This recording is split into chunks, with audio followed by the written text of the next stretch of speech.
Dr. Christy Taylor, founder of WORk Solutions LLC and WORk Global News Magazine. And I am so excited today to have another feature for our Changemaker series. Today we're going to be speaking with Mrs. Rosemary Ravinal, who is a distinguished communications professional known for her expertise in executive public speaking, media training, and corporate communications. She has a career spanning decades where she has worked as a bilingual public speaker coach, helping business leaders, executives, and entrepreneurs refine their presentation skills and command the stage with confidence. Rosemary, I'm so excited to interview you today. So excited to have you as part of our Changemaker series. Go ahead and introduce yourself to the audience and tell us a little bit more about yourself, and then we'll jump into the first question. Thank you for the invitation. I'm delighted to be here, Christy. I am indeed a communications expert. I guess the years have given me that privilege. I've been working in this field of communications, corporate communications, public relations, public speaking, broadcasting for many years, and I've always enjoyed this kind of work. And I started in public relations for various companies, from Avon to AT&T to Ericsson, to then migrating over to become a spokesperson, a media personality, hosting TV and radio programs in the New York area. And then I had the opportunity to be an on-air contributor for MSNBC during its first few years. So I feel very, very comfortable in this medium, and I love helping other people become as comfortable when they are tasked with speaking in public, whether it be at an annual meeting or to the press or to their employees or even to their relatives and their neighbors. I think that the power of the spoken word and the value of honest communication can't be understated. Rosemary, I'm so excited to have an interview with you and have this conversation, because as someone who does public speaking, I've been a teacher for 20 plus years. I carry with me that stigma of I'm a little small town country girl. I still carry that stigma of my accent remains heavy despite living in the North.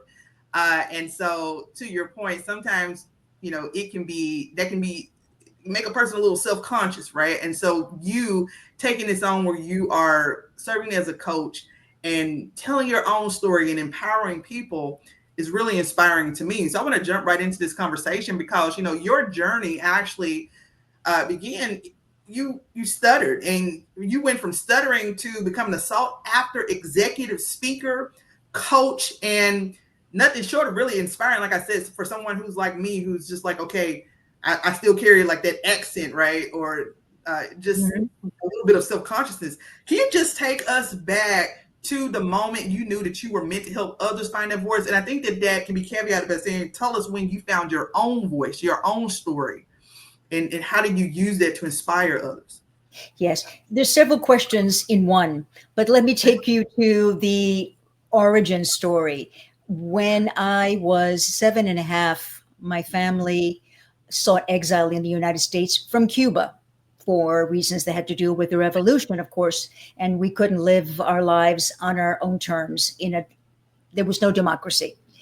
And we came to settle permanently in the United States. I went through a very traumatic adjustment to life here. I didn't know any English, and I was put in a boarding school where no one spoke my language. And it was a very, very rocky adjustment. During that time, I developed the stutter, and then I was so ashamed that I stopped speaking for a good part of a year, maybe even more. And I use the word shame because if I were sitting with you here 5 years ago, I probably would not have spoken stutter. I probably would not have broached the subject because it was something that I held as a very private weakness, I thought, for most of my life. But today, I recognize it is a source of strength.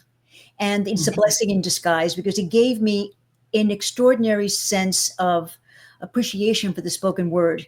And it gives me the steps, the growth steps that I can share with clients to help everyone elevate their ability to speak.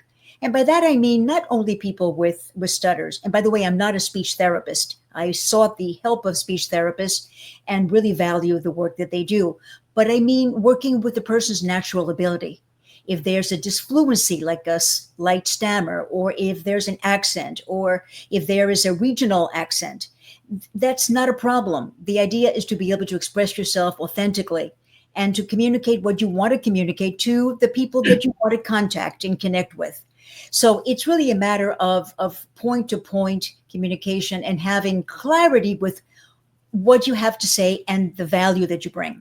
So to me, having a stutter and still being a stutterer, because it's not something that goes away, it's a matter of managing through it.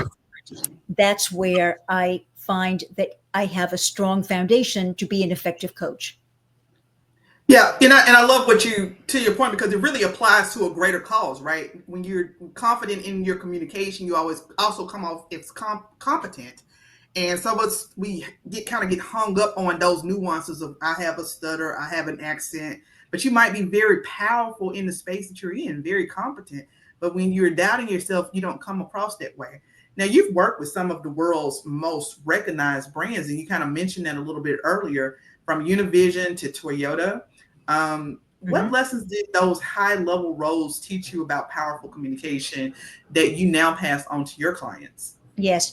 Well, I have to say that it's been a really a career with golden moments of insights, working with brilliant people. But you cannot assume that if someone reaches the highest levels of the corporate ranks, that that person is able to communicate effectively. And that communication skill needs to adapt to the role, to the situation, to the opportunity, and the need. So, where I found the greatest really opportunity for me as a coach is to see those nuances and to understand that even if someone's a CEO and considered very successful, it does not guarantee that person has all of the verbal skills to communicate properly. Sometimes these individuals are so bright that they forget who they're communicating with. They're more self absorbed and more talking in their own heads as opposed to really landing the right message to the right people at the right time.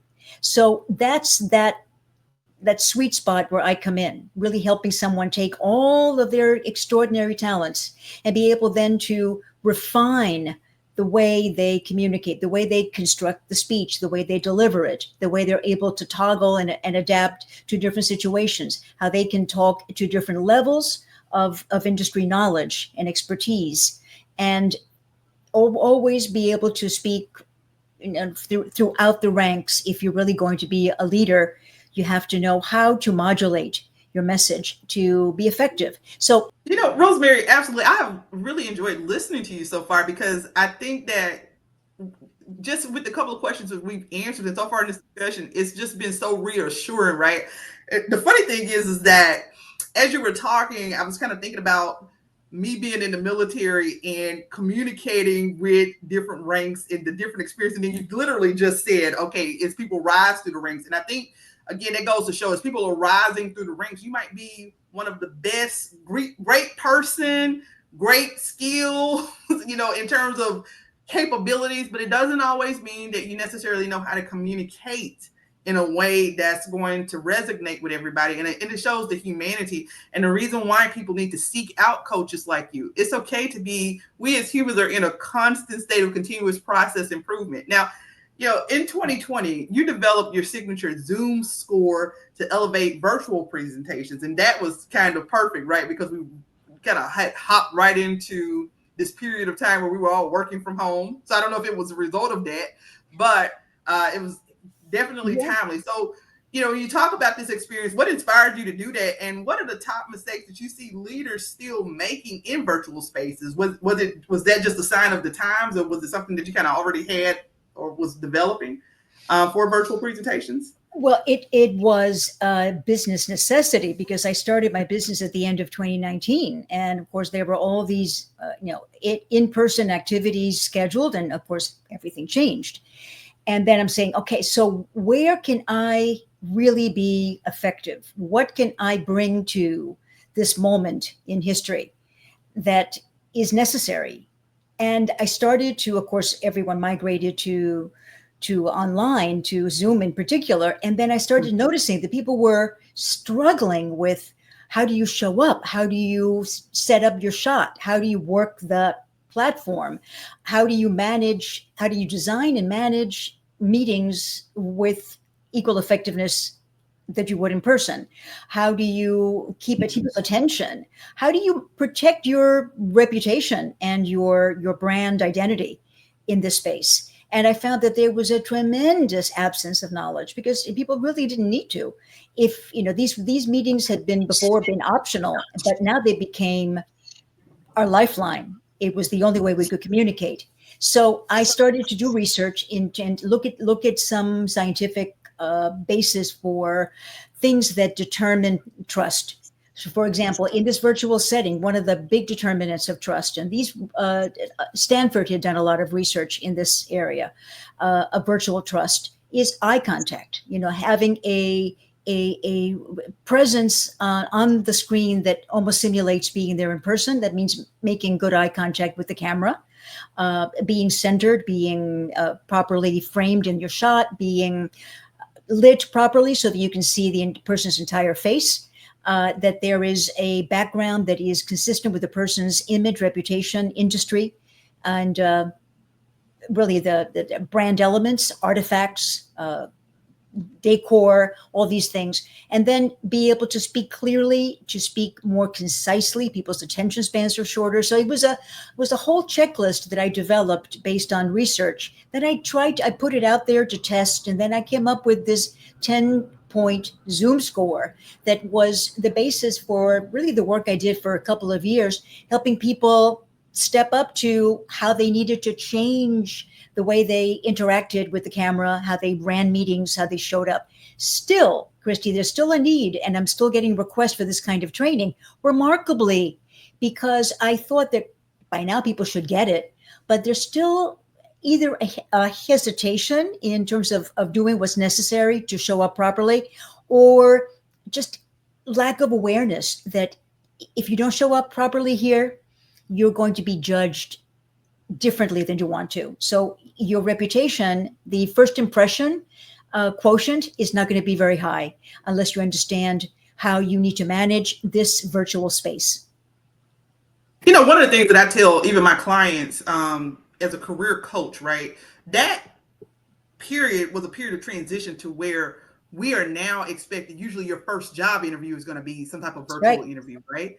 And even now in this period where and being able to get into a Zoom or a Teams meeting is actually showing that employer your basic use of technology. So when you're talking about making a first impression, and I also want to point out now, here we are, fast forward 5 years later, and what happened during that period totally changed. I can see why you're still getting calls for it, right? Mm-hmm. It totally changed the way that we do meetings, even in the office, because let me tell you, I still work a full-time job. I still work in corporate America, and I work in the space where, we have some options to work from home, but most people are going back to work, right? But because of the way that we've been meeting, now it is, whereas 10 years ago, I would say 7 years ago, if I was in an office, I would book a boardroom and I would go and meet with the team in that room. But because of what happened during that period, and everybody got used to meeting online, now I could be in a room full of cubicles. Nobody's going to book the boardroom.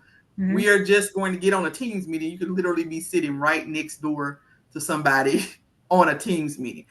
Or a Zoom meeting.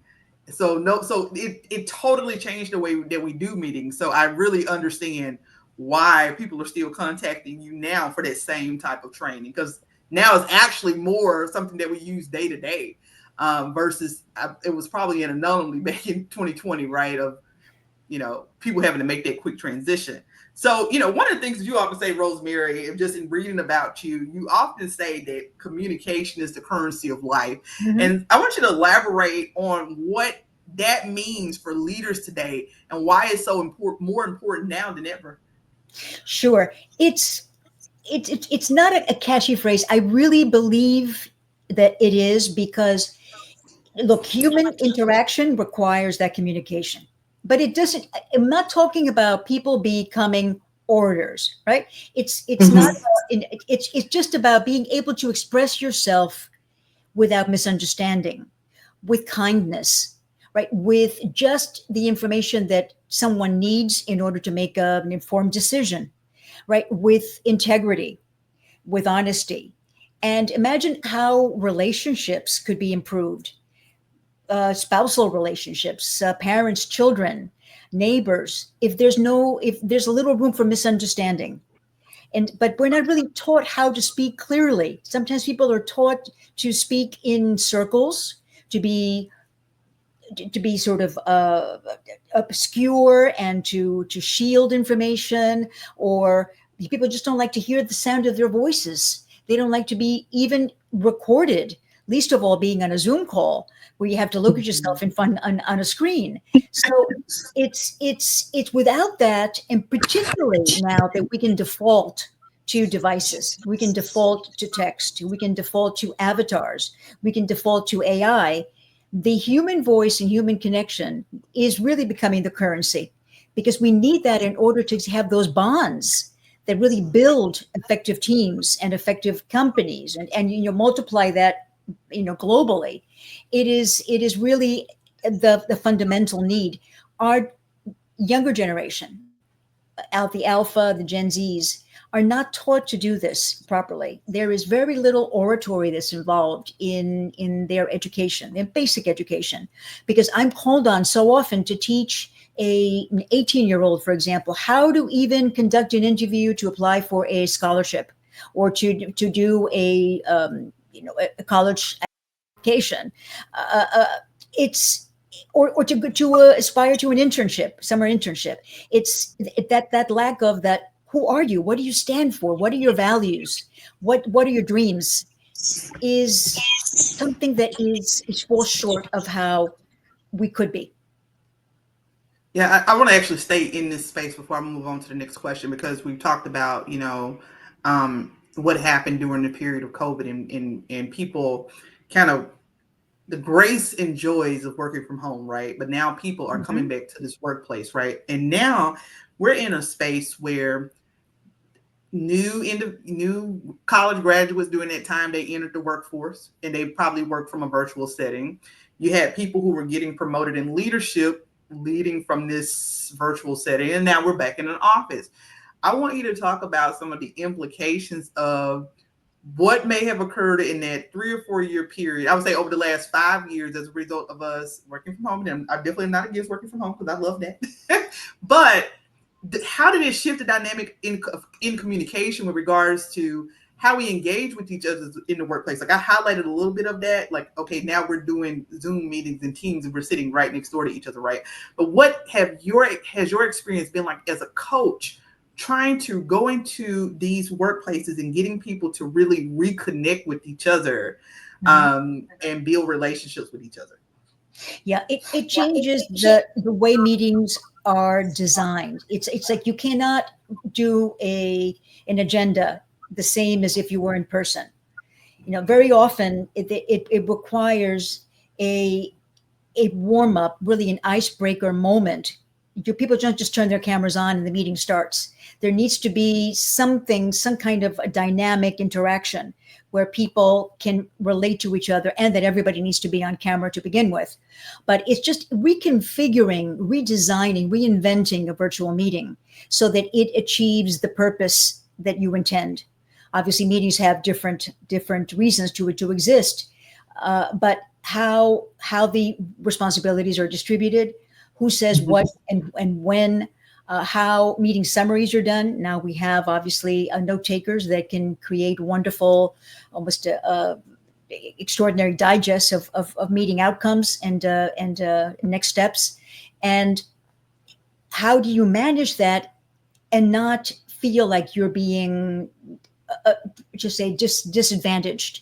This should be an asset. This is part of a complement to the way we do business.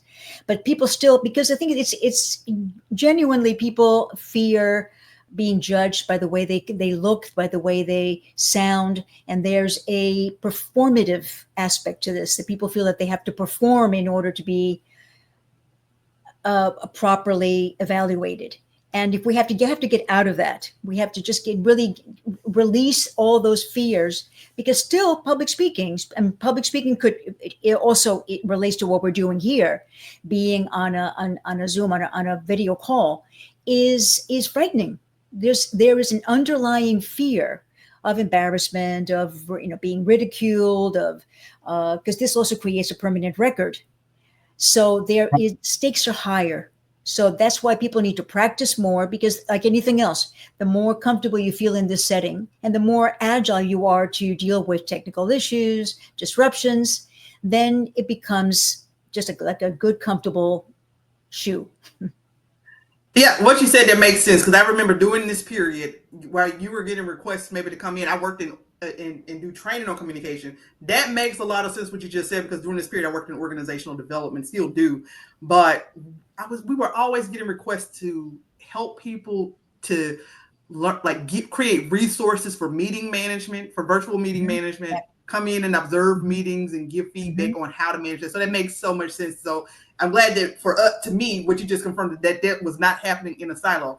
So I want to talk about your upcoming book, The Joy of Thinking Out Loud chronicles your personal and professional transformation. Mhm. What message are you most excited about to share in this book? Talk about the book. When is it coming out? And the It, message it's behind it. it's in editing now, and it started as a chronicle of my stuttering journey. But then I said, well, I need to have some really concrete lessons there that I can so it actually has more than just self-help, more than a memoir, but it becomes really a helpful professional development book. And so it is a lot of the lessons learned, the struggles of and the when I say joy of thinking out loud, it's when I was heavy into my stutter was a real impediment.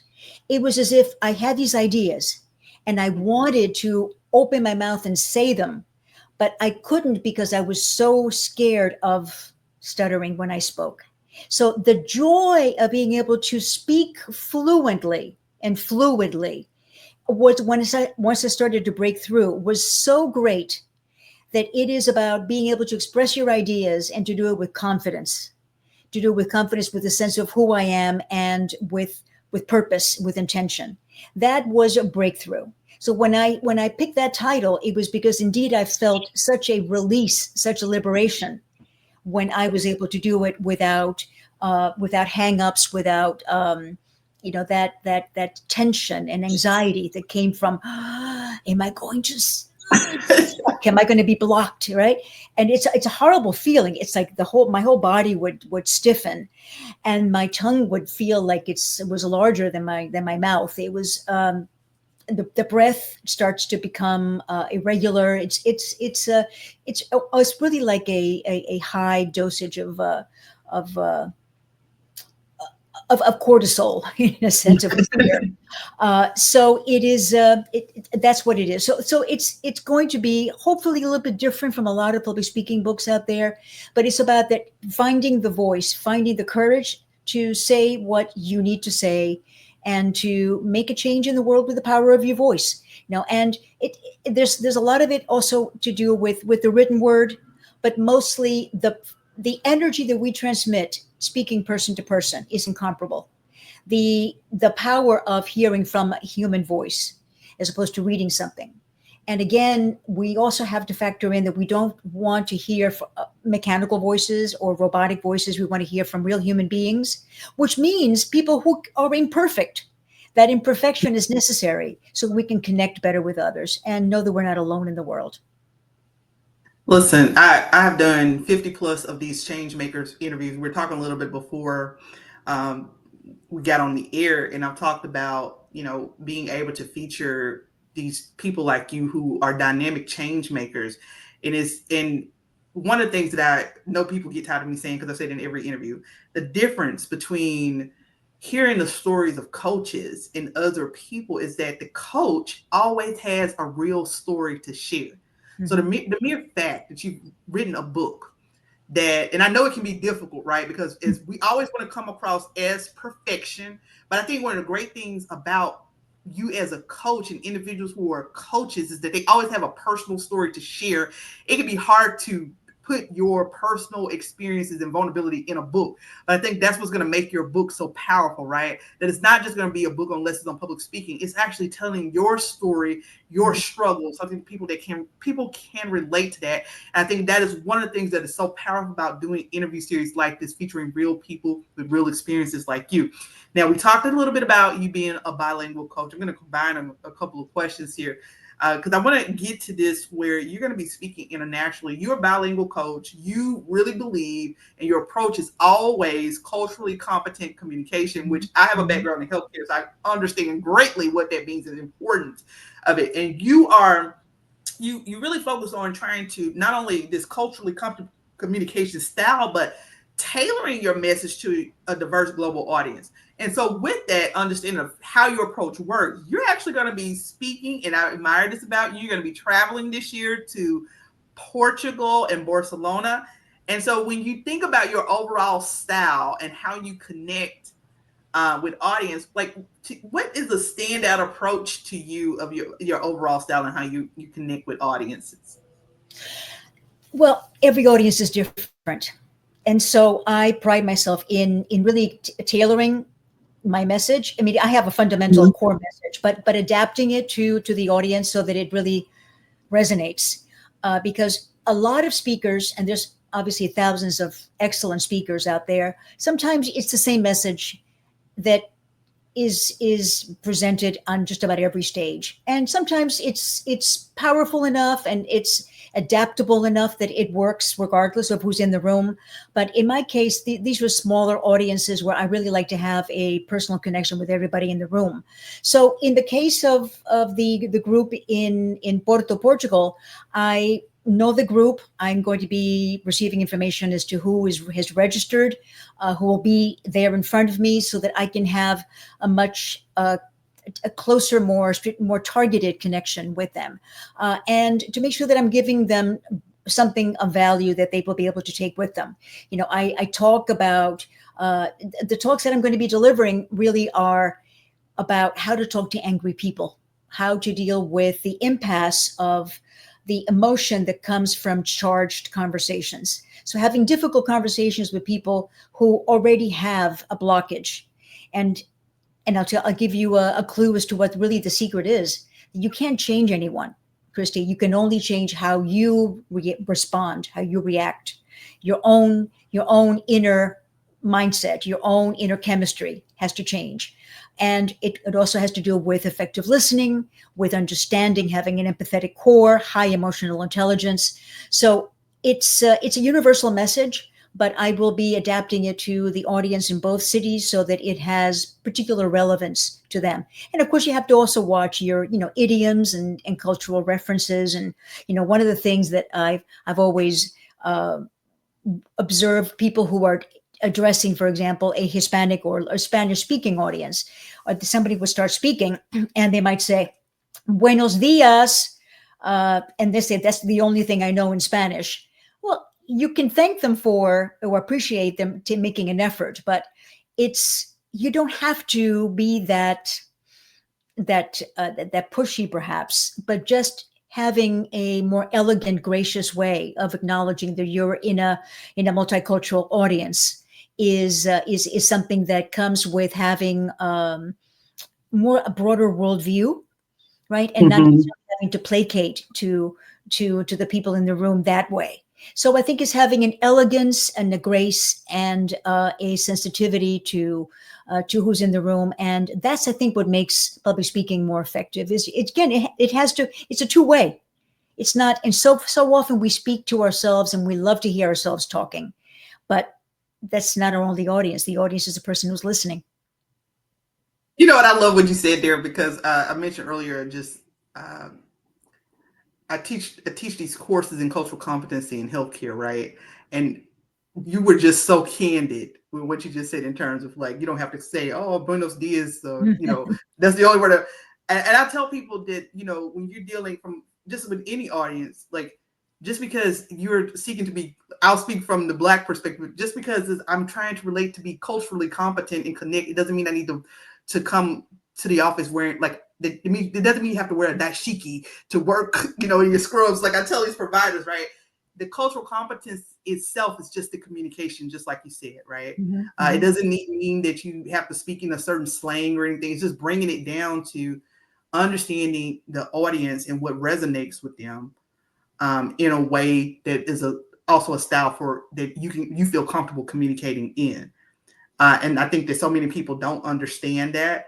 And so I'm so glad that you brought that up, because it is a way of connecting, because you're going, and you just said something I don't even really didn't even think about it. Somebody you're going out to Portugal and Barcelona, and you're talking about how you have this kind of canned message, but based on the feedback you're getting for each audience, you're going to tailor that baseline message to fit each of those audiences. And that is what this is, right? It's also cultural intelligence, Right. that we pair with cultural competence. So thank you for that candid example of what that really means to truly try to communicate with people. It doesn't mean, guys, that you have to take things to the extreme. It just means that understanding your audience.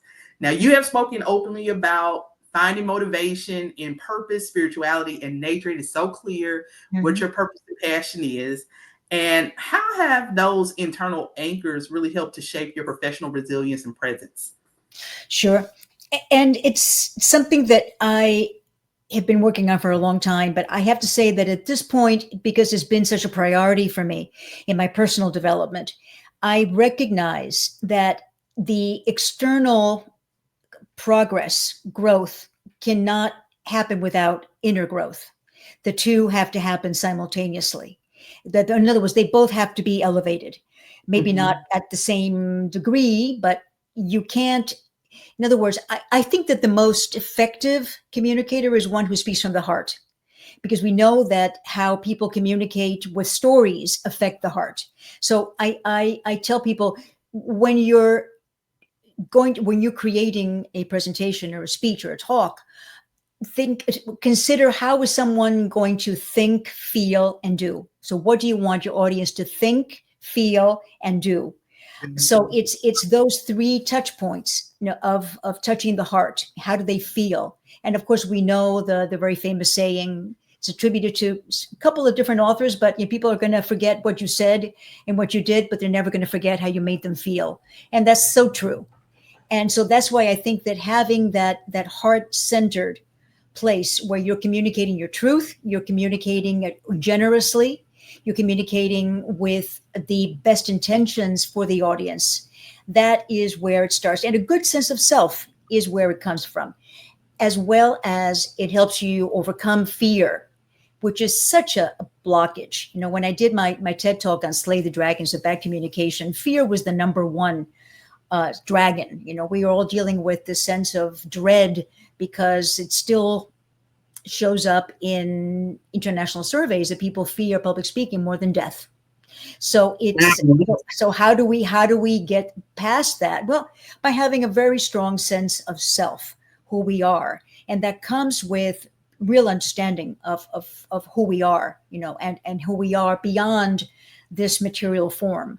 And that gives us a sense of real purpose. It's like we're coming from a different place. There's extra high octane in our gas tank.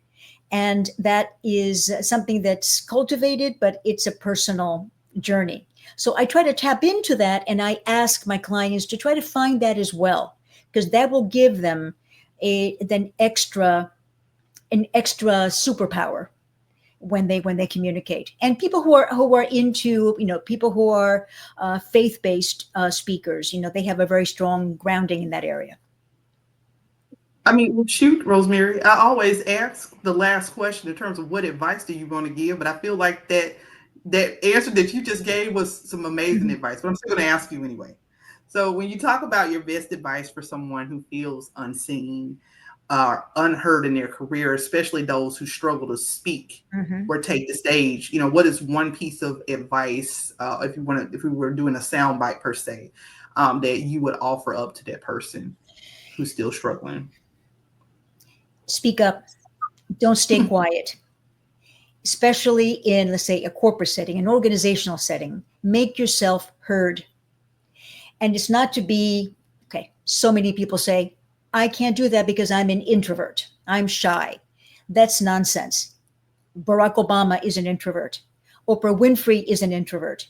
What did they do? They found a calling. And so they needed to work through or around or with their introversion to become great communicators. So my point is, speak up wherever you are. Try to have something interesting to say. And if you don't have something original, ask a question or compliment someone. But don't be afraid to speak up, because if you don't speak up, you're not, particularly in virtual meetings, if you don't speak up, you didn't attend, you weren't there, you don't exist. You have to make your presence known and heard. But that also comes with being a thoughtful listener and being in relationship with other people when you communicate. So be thoughtful, have conscious communication, but always make yourself heard. Don't be afraid to speak. And women in particular, and women of color, sometimes have a particular impasse when it comes to speaking their mind. And I think we should be taught very early on to always speak our mind and tell people how we think and how we feel, with respect and with grace. Rosemary, this has been a powerful conversation. I want to end this by you've given some wonderful advice, but where can people find you? What do you have coming up next? Now, I always say in these interviews, whether you're listening today, tomorrow, 10 years from now, the advice that each of our coaches and change makers, or our coaches are change makers, that anyone that we interview offer, it is timeless. But what do you have coming up in the next few months, days? Of course, we're going to share Rosemary's information in the description that you would want the audience to know. I do all kinds of coaching, private, online, in person. You can go to rosemaryrAvinal.com. Soon I'm going to be announcing a summer speaking camp, a 4-week program online, which I offer every year in the summer to get you ready to go back to school or back to work after summer vacations. I do a lot of private work and I do public speaking. So I do lunch and learns. So all of these are opportunities to experience my work, but I like to talk to everybody, and you can schedule a 15-minute private complimentary consultation, and I'll tell you how I can help you. Or I also believe in referring people to other resources, because I like to make sure that everyone leaves my meetings with something of value. Rosemary, it has been a pleasure. Thank you for being the powerful change maker that you are, for impacting people in the workplace. As you know, at Work Global News Magazine, we're about featuring change makers. We're about making an impact in helping people build resilient careers, workspaces, and lives. So thank you for taking time to interview with us today. We appreciate you. My pleasure.